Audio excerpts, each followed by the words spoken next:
Je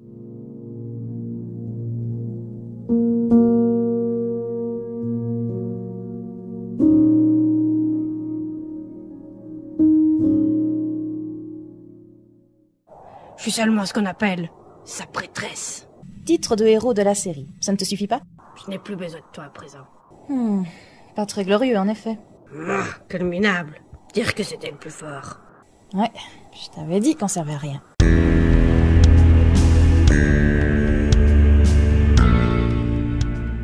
Hello les amis, nous nous retrouvons pour ce qui restera probablement malheureusement déjà la dernière interview de la menace d'Asgard.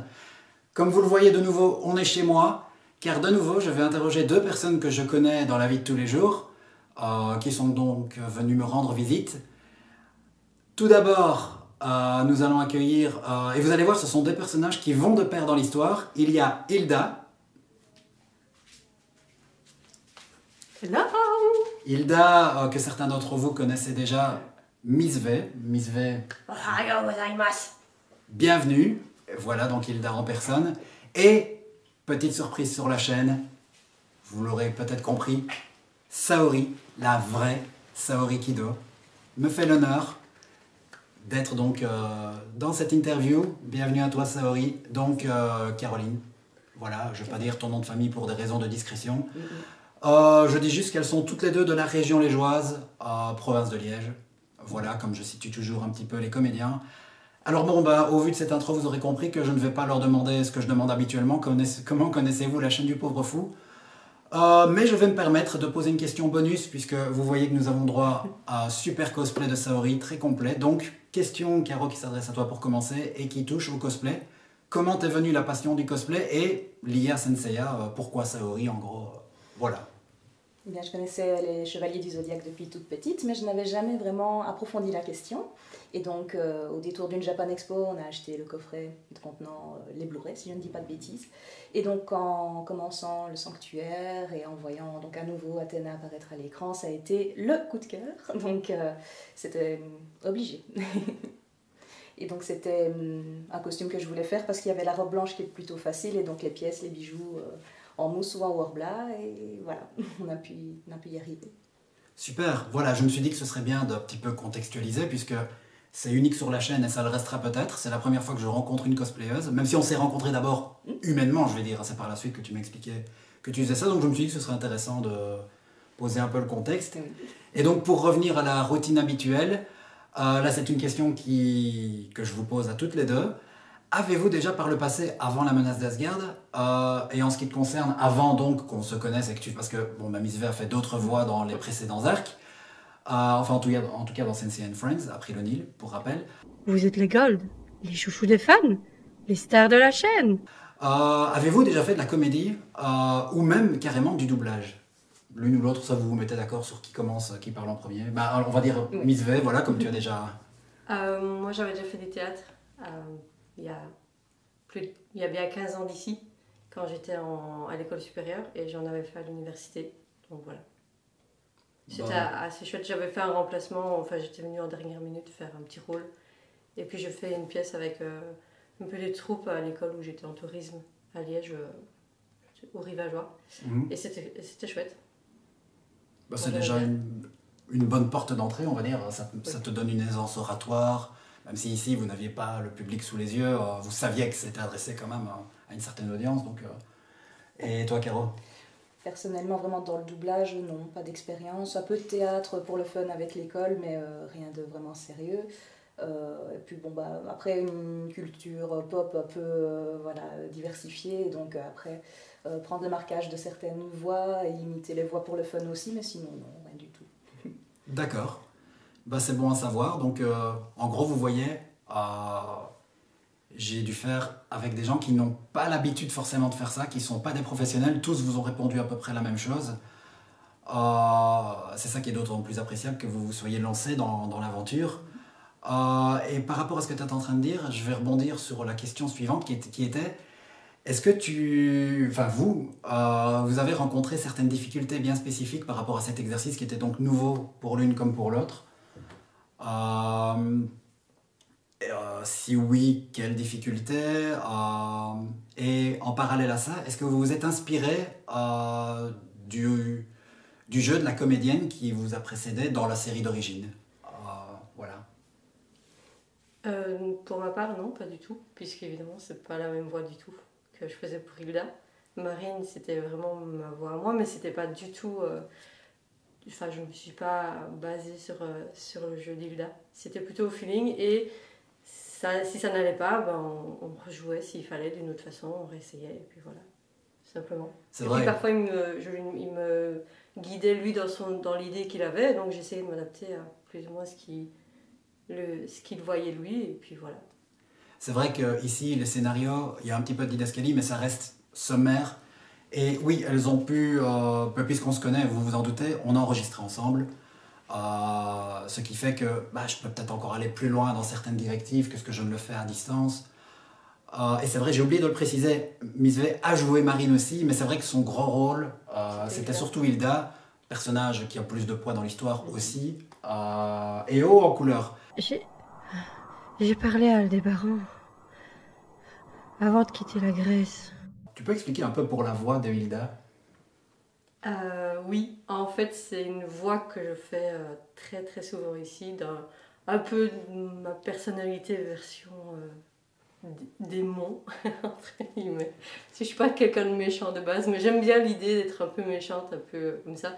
Alors du coup, j'ai une voix très grave. Et d'ailleurs, c'était le plus dur, c'était de garder ma voix, la même voix tout le temps, parce que c'est une voix qui prend sur les cordes vocales, donc elle m'épuise assez. Mais sinon, c'est assez amusant de la faire. Et c'est plutôt marrant de la faire toute la journée. Enfin, je ne saurais pas tenir toute la journée, mais c'est très amusant de la faire, en fait. Et on sait la faire tout en étant amusé et en même temps en étant démon. Mais bon, les insultes, c'est pas mon truc non plus. Enfin, j'arrive pas à être vraiment méchante. D'ailleurs, elle rigole. Ça ne va pas, l'autre, là. Oh, franchement. Pas du tout. C'est Yann. Si, t'as souri. Si, t'as souri. Et lui aussi. Ça ne va pas. Ce qui est génial, Mais c'est c'est que génial à faire, cette voix. Moi, j'aime bien.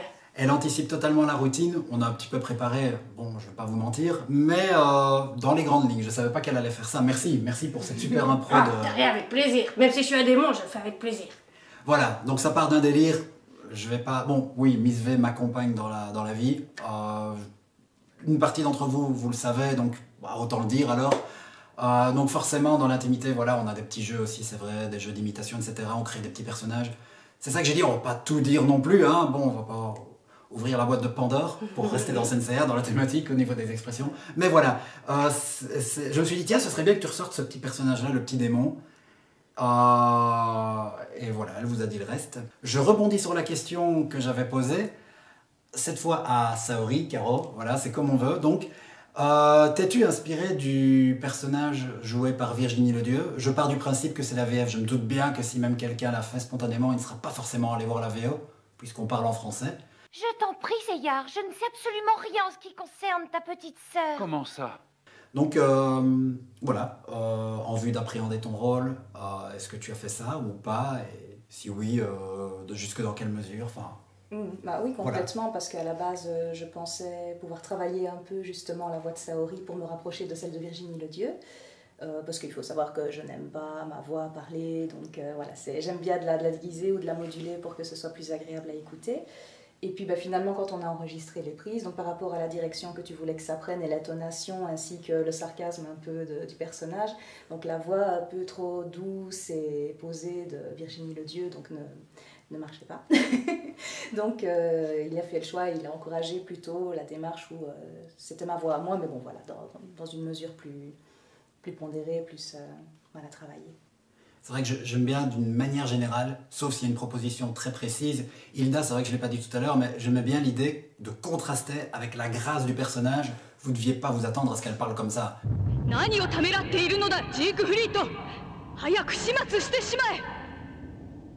Siegfried, tu ne les as toujours pas achevés? Mais qu'est-ce que tu fous, bordel? On dirait une petite gamine capricieuse. Albéric, ça reste un cas à part, on en a parlé dans l'interview que vous avez vu donc précédemment. Mais sinon, voilà, ma politique c'est, vous transposez vous dans les personnages avec votre naturel. Mais j'aimais ici, sachant que je t'ai déjà vu faire, tu disais tout à l'heure, faire des imitations, tu as un naturel très spontané, très volubile. Un naturel très spontané, désolé, j'ai fait un pléonasme. Voilà, très à l'aise pour jouer un peu des rôles comme ça, on va dire dans la vie de tous les jours. Du coup, je me suis dit, ce naturel-là, avec ton timbre de voix, ça va apporter une Saori à laquelle ils ne s'attendent pas forcément. Donc sans trafiquer ta voix, et la Saori que j'ai construite dans le scénario, doublée à ça. Nachi pouvait réintégrer le tournoi, mais a préféré jeter l'éponge, pétri de honte de sa déconvenue. Je me suis dit que ça allait apporter un certain cynisme, et c'est pour ça que imiter Virginie Ledieu, je pense pas que ça aurait pu apporter quelque chose d'intéressant, mais avec ce scénario-là, Oui.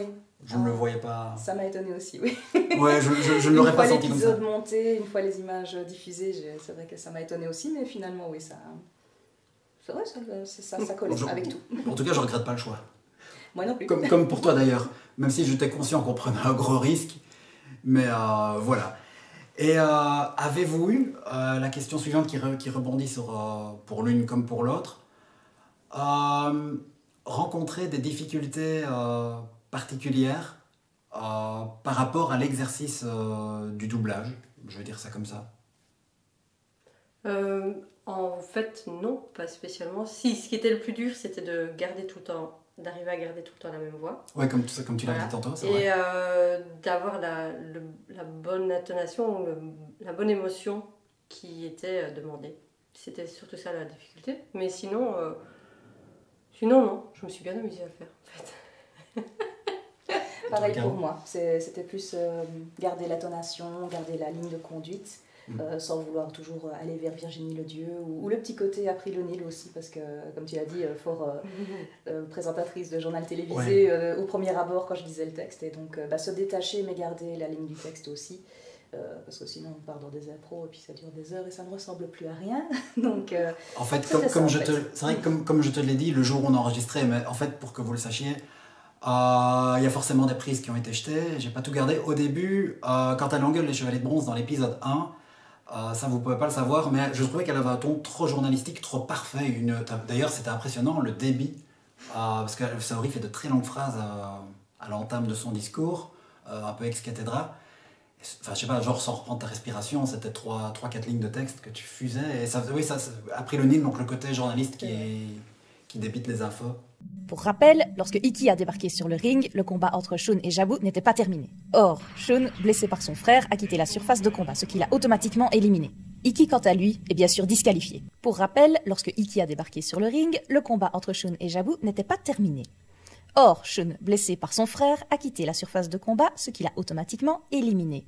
Iki, quant à lui, a bien sûr été disqualifié. Nachi pouvait réintégrer le tournoi, mais a préféré jeter l'éponge, pétri de honte de sa déconvenue. Voilà, donc dans ce cas-ci, ce que j'ai fait, je me suis dit, coupe, limite on va faire en plusieurs prises séparées, même si c'est un dialogue d'un bloc. Et essayer d'avoir plus de respiration pour avoir plus de variété, de variation plutôt, pardon, dans le ton.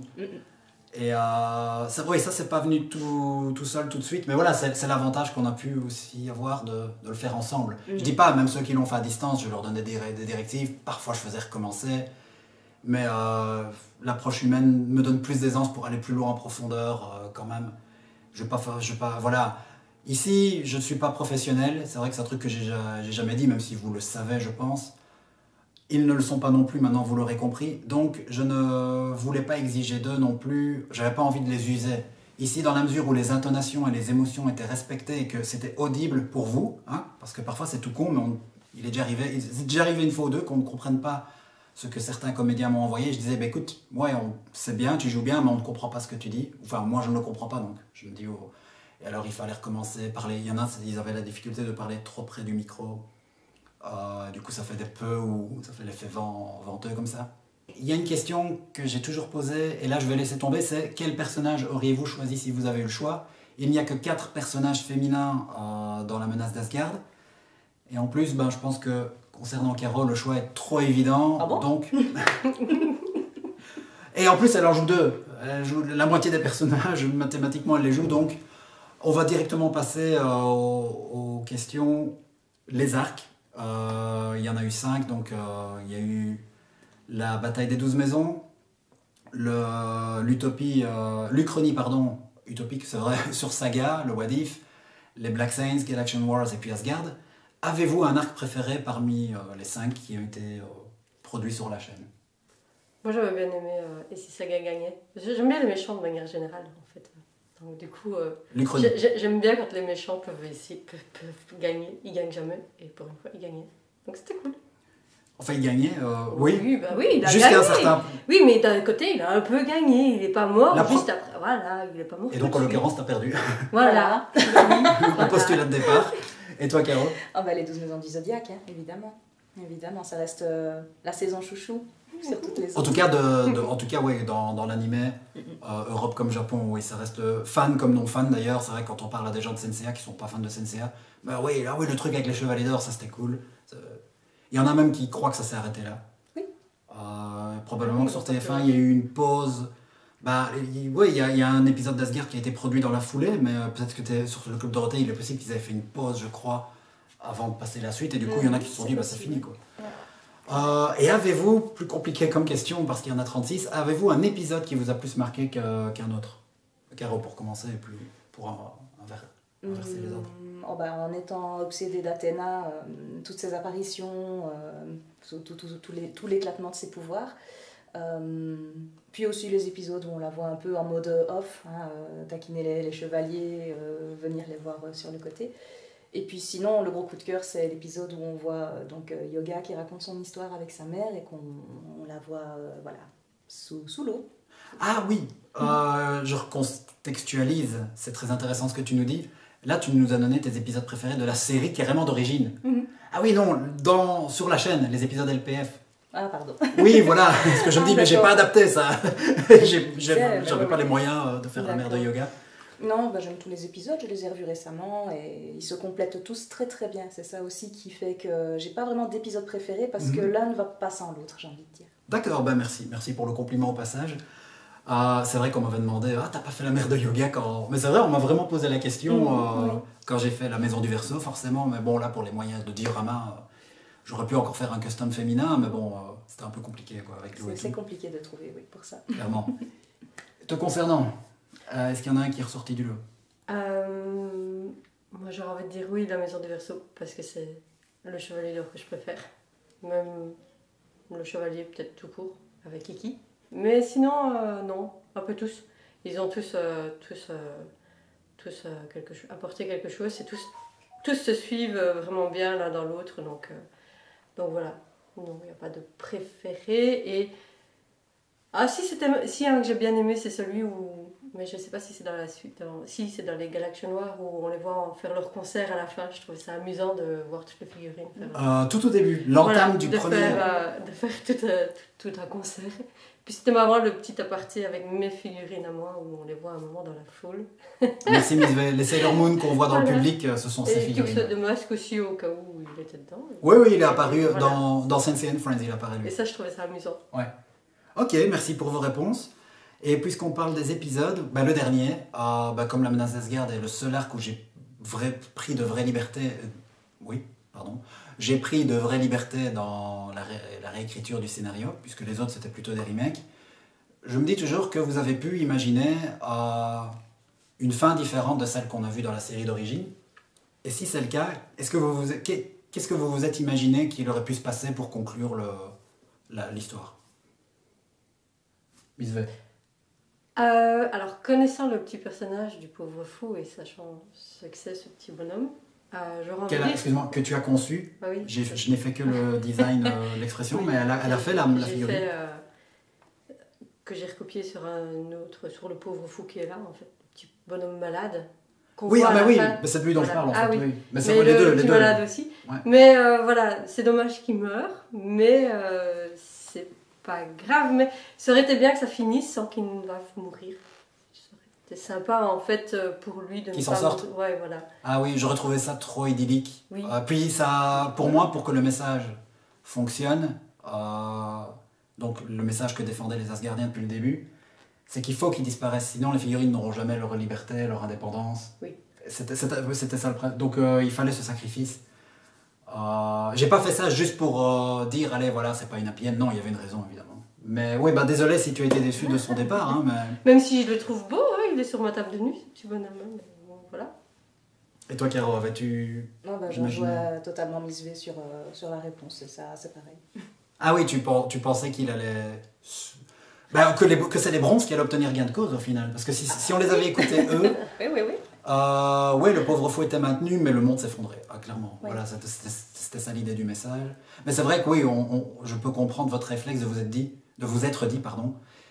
Il prend des libertés, mais c'est Senseiya, ça reste Seiya le héros, donc c'est lui qui aura raison, quoi. Oui. Voilà. C'est intéressant comme réponse, c'est la première fois qu'on me l'a Je dit. dis, moi, CA, il m'énerve, donc du coup, moi, je m'en fous. C'est pas pour Seiya, c'est pour le pauvre fou, vraiment. Ah, c'est pour le pauvre fou. Ah, Moi, c'est CA, gentil. je m'en fous. Moi, il m'énerve. Bon, Nico, tu régleras tes comptes avec. Je te le présenterai, il habite pas loin en plus. Désolée, mais non, je n'aime pas CA. Voilà. Ben, en fait, je pense qu'elle n'est pas la seule. Hein. Il y a beaucoup de séries, comme dans Dragon Ball, où Goku reste très très populaire. Je parle de séries manga, mais c'est vrai que même si maintenant on est dans la culture de la déconstruction de plus en plus, mais Seiya, il en souffre beaucoup. On m'a déjà dit dans les commentaires, ah moi j'adore Seiya, pourquoi est-ce que tu dis qu'il n'est pas populaire, etc. Et je dis, bah, c'est pas mon avis personnel. Enfin bref, voilà. Donc, les amis, il reste une question qui va consister en la 4e partie de la vidéo, mais je vais disparaître. Je demandais à certains comédiens, est-ce que tu voudrais rejouer une réplique que tu as jouée donc pour ton personnage? Certains l'ont fait, pas tous. Rien n'est obligé. S'ils n'ont pas d'idée, ils ne le font pas. Voilà. Ici, elles vont rejouer ensemble carrément toute une séquence. Il s'agit de C'était dans le premier épisode. Lorsqu'elles sont toutes les deux et que les guerriers divins et les bronzes sont partis se friter, elles vont rejouer ce dialogue-là. Ouais, mais moi j'ai envie de refaire une phrase quand même. Ah oui. Ah ouais, il y en a une, elle est trop cool. Tout le monde l'a aimé cette phrase-là en fait, je crois.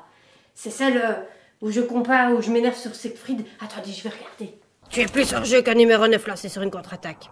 Je n'ai plus besoin de toi à présent. Ah ouais, c'est avec le foot. Moi j'avais envie de la refaire celle-là. T'es plus hors jeu qu'un numéro 9 lancé sur une contre-attaque. Franchement, je n'ai plus besoin de toi à présent. Voilà, j'avais envie de la refaire. J'adore cette réplique. Ah, Et on ne se moque pas. Je suis sérieuse. Il était nul. Voilà. Hilda prend sa revanche sur Saori. Ouais. Moi, j'ai pas trouvé Quoi? T'as pas trouvé quoi? qu'il était nul. Bah si, il était nul lui. Mais non. Il s'est fait laminer. Donc pour recontextualiser, quand Sorrento arrive, elle a plus besoin de lui. Ça reste fidèle au dessin animé. Ah ouais. Mais Ah non, il se suicide dans les dessins animés. il se sacrifie, c'est plus beau. Il se suicide. Ça plus revient beau. au même. Elle est déçue. de C'est ça. la même chose. Je vais vous laisser avec les personnages qui, soi-disant, ne servaient à rien. Pour ce qui est des interviews en direct, je pense pas qu'il y en aura encore, puisque pour ceux qui n'ont pas tout suivi, ici on est en Belgique et la plupart des comédiens sont français. Donc voilà, niveau déplacement, c'est pas toujours simple. Mais normalement, il y en a 2 qui l'ont fait à distance et ce seront les prochaines vidéos dans les 2 semaines qui suivent. Je ne vous dis pas qui, surprise.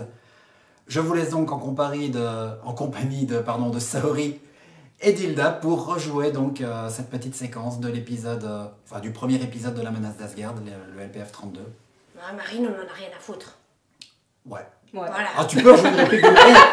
C'est pas faux. Non, mais Marine, c'est Elle aime pas vrai CA, voir, elle en aime fait. pas Marine, t'as un problème avec la Grèce ou le sanctuaire ou je sais pas. Non, pas spécialement. Mais je préfère Camus, je préfère le froid. Moi. Bah voilà, tu vas être servi. Donc personnellement, je vous dis à très bientôt.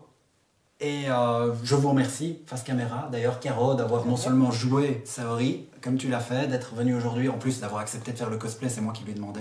Il fait chaud. Il fait chaud et elle en a eu pour 20 Il minutes. fait chaud. C'est vrai, ça t'a pris quoi, 20 minutes Ouais. Presque une demi-heure, hein, je pense, pour... Ouais, pour l'enfiler. Ouais. Voilà. Et merci à toi, encore une fois, de t'être prêté à mon univers à la base. Ouais, Caro est plutôt branchée Senseiya, toi un petit peu moins, tu aimes bien, mais t'as tes Oui, personnages moi, préférés, mais... j'aime bien. Grande fan de manga, de certains du Club Dorothée, d'autres beaucoup plus récents, mais voilà, merci encore de t'être prêté à ce jeu, Pas de- notamment à celui de l'interview. Voilà, je m'éclipse, petite pause, et puis c'est parti pour un remake de ce petit dialogue. Ciao. Donc, toi, t'es la réincarnation d'Odin, c'est ça? Même pas. Je suis seulement ce qu'on appelle sa prêtresse. Pas très glorieux, en effet. Ouais, mais toi t'as une déesse à qui le pauvre fou n'a même pas acheté d'armure. Pourquoi tiens-tu tant à le défendre? Parce que si je la portais, je pourrais buter tous les méchants trop facilement, les garçons n'auraient pas de taf, et le spectateur s'emmerderait. Donc t'es à la réincarnation d'Oda, je présume, c'est ça? Même pas. Je suis celle qu'on appelle sa prêtresse. Pas très glorieux, en effet. Ouais, mais toi t'es une déesse à qui le pauvre fou n'a même pas acheté d'armure. Pourquoi tiens-tu un temps à le défendre? Parce que si je la portais, je pourrais buter tous les méchants trop facilement, les garçons n'auraient plus de taf et le spectateur s'emmerderait. Bah ouais, avec toi on s'emmerde, hein. Tout ce que tu sais faire c'est venir, pouf, le bâton et puis paf, tout le monde meurt. C'est tout Moi ce que je tu sais ne faire. dirais pas ça, tu sais, elle ne va pas jusqu'à là non plus. T'as juste fait ça dans l'épisode à la fin. Eh ben je poutre tout le monde. Ouais bah t'es nul quand même, il fout rien après, hein. C'est comme l'autre là, la balance, elle fout rien. À part rester perché sur son rocher, il sert à rien, le vieux crouton là. Je suis ce qu'on appelle la Deus Ex Machina. Et Ouais. toi t'es quoi? Bah une grosse déesse moi. Voilà. Qui tue tout le monde, là. Et tout le monde se suicide pour moi. Ah. Se sacrifie, c'est plus joli. Non, se suicide c'est bien. Ah. Au revoir les amis. Bye. C'est n'importe quoi. Sayonara. アテナよ、よくもフレアをたぶらかしてくれたな。礼を言うぞ。